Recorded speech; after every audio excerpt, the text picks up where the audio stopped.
Isang tatay ang magpapasalamat. Yan ang kwento natin sa pagbabalik ng Rated K. Siyam na taong gulang pa lang pero nakikipaglaban na sa isang maselang karamdaman ang batang si Manel. At kung bakit nadudugtungan pa raw ang kanyang buhay ay dahil sa mga may mabubuting pusong tumutulong sa bata. Kaya naman ang taos-pusong pasasalamat ng kanyang ama sa kwento natin. Magandang araw po, Ma'am Corina. Nagpapasalamat po kami at nagkaroon kami ng pagkakataon na mailathala sa inyong programa ang naging karanasan ng aming anak at ng pamilya. Huwag masyadong makulit. Baka madapa kayo. Kami po ay ang mga magulang ni Marinel Pagkaliwangan Gilian, 10 taong gulang na bata.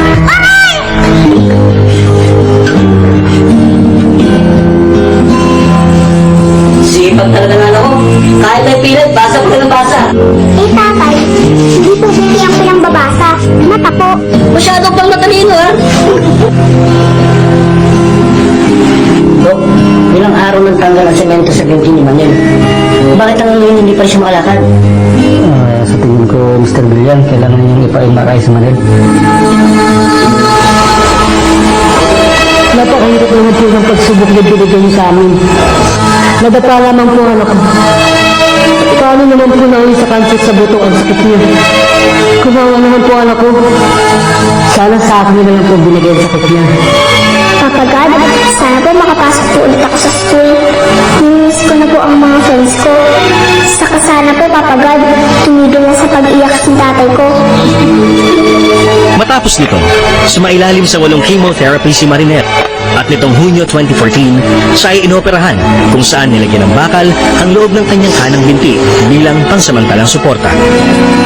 Ito ay aming nalampasan sa pamamagitan ng paghingi ng tulong pinansyal sa mga kakilala, kaibigan, kamag-anak, at mga gamot pang chemo sa iba't ibang institusyon.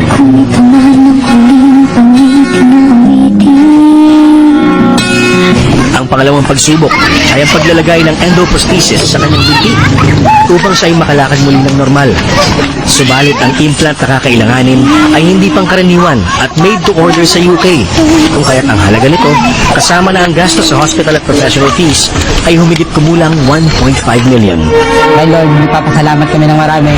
At pinababa niya lahat ng anghel na tumulong para sa anak namin para sa gamutan niya. Hanggang sa ngayon, hindi niya kami pinababayaan. Gusto ko po pasalamatan si Jesus dahil binigyan niyo po ang buhay. Kahit may hirap, may nagbibigay naman po. May sumisigat po na araw sa amin.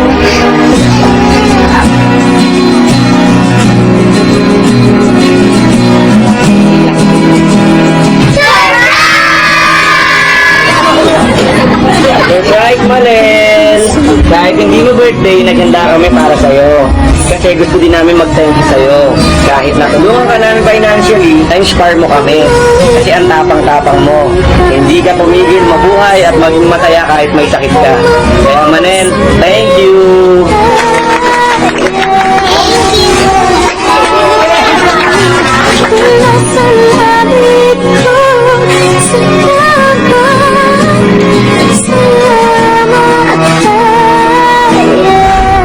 Maraming salamat, Tatay Neil, at dahil kwento mo ang napili namin, inyo na ang 10,000 piso, kasama na rin sa selebrasyon ng aming ika-10 anibersaryo. At mga kapamilya, para mas mapabilis pa ang pagbuti ng kalagayan ni Manel, dumudulog ang kanyang pamilya para sa karagdagang pangtustos sa kanyang operasyon. Para po sa inyong donasyon mula sa inyong puso o tulong, maaari kayong makipag-ugnayan sa Rated K at tumawag sa mga numerong nakikita ninyo sa inyong mga TV screens. Maraming salamat sa mga homes. Everyone's home. MX3, Iwata, the better one. Gardenia, mas masarap kahit walang palaman. Aquabest, Travelex, Fiberon Davao, the Asian Thai Massage, Kuwaf Salon Center, Arlene L. Vasquez Academy of Beauty and Assessment Center Incorporated, Cosmoskin, for 10 times whitening power with Cosmoskin Glutathione, available at all Watson's outlets, SM Retail Store, SM Premier Lanang, The Pinnacle Hotel and Suites, located along Santa Ana Avenue, Davao City, Roadhouse Hotel, the Wiswis Kawayan Garden Resort and Spa.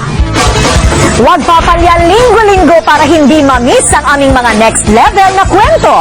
Ako po ang inyong kaibigan kabalitan at kakampi Corina Sanchez. Hanggang sa susunod na edisyon ng inyong paboritong kakwentuhan tuwing linggo ng gabi. Ito ang Rated K.